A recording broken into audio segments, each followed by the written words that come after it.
എല്ലാവർക്കും നമസ്കാരം. ഞാൻ ഇന്നിവിടെ തയ്യാറാക്കാൻ പോകുന്നത് കുമ്പളങ്ങ ഉപയോഗിച്ചുകൊണ്ട് മെഴുക്കുവരട്ടിയാണ്. വളരെ ടേസ്റ്റിയും ഹെൽത്തിയുമാണ് കുമ്പളങ്ങ മെഴുക്കുവരട്ടി. അതിനായി 1/2 കിലോ കുമ്പളങ്ങ എടുത്ത് അതിൻ്റെ തൊലിയും കുരുവും കളഞ്ഞതിനു ശേഷം ഇതുപോലെ കട്ട് ചെയ്ത് എടുക്കുക. ഒരു പാത്രം അടുപ്പിൽ വെച്ച് ചൂടാകുമ്പോൾ അതിലേക്ക് 2 ടീസ്പൂൺ വെളിച്ചെണ്ണ ഒഴിച്ച് അതിൽ ക്യാബേജ് പൊടിയായി അരിഞ്ഞത് 2 ടീസ്പൂൺ ചേർക്കുക. കൂടെ ഒരു തണ്ട് കറിവേപ്പില ചേർക്കുക.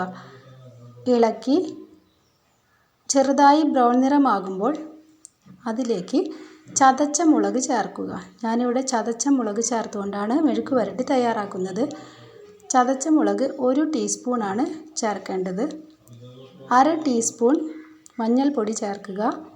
2 നുള്ള് കായപ്പൊടി ചേർക്കുക. എല്ലാം കൂടെ ചേർത്ത് ഇളക്കുക. തീ സിമ്മിലിടാൻ പ്രത്യേകം ശ്രദ്ധിക്കുക.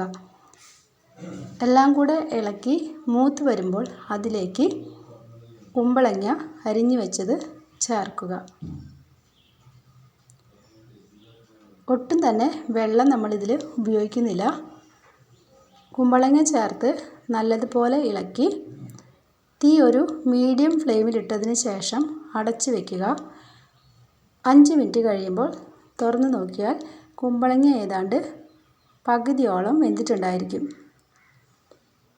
ഇളക്കി ചേർത്ത് അതിലേക്ക് 1/2 ടീസ്പൂൺ ഉപ്പ് ചേർക്കുക. ഉപ്പിൻ്റെ അളവ് കൂടാതെ നോക്കണം. കുമ്പളങ്ങയിൽ പെട്ടെന്ന് തന്നെ ഉപ്പ് പിടിക്കുന്നതാണ്. തീ സിമ്മിലിട്ടതിന് ശേഷം 10 മിനിറ്റ് നേരം അടച്ചു വെച്ച് വേവിക്കുക. കുമ്പളങ്ങ നല്ലതുപോലെ വെന്തിട്ടുണ്ട്.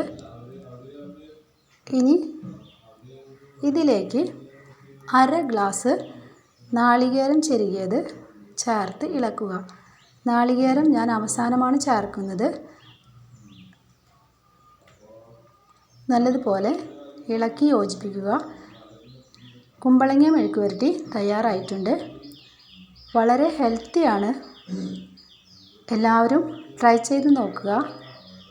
ഇഷ്ടപ്പെട്ടാൽ ലൈക്ക് ചെയ്യുക, കമൻറ്റ് ചെയ്യുക, ഷെയർ ചെയ്യുക, സബ്സ്ക്രൈബ് ചെയ്യുക. എല്ലാവർക്കും നന്ദി, നമസ്കാരം.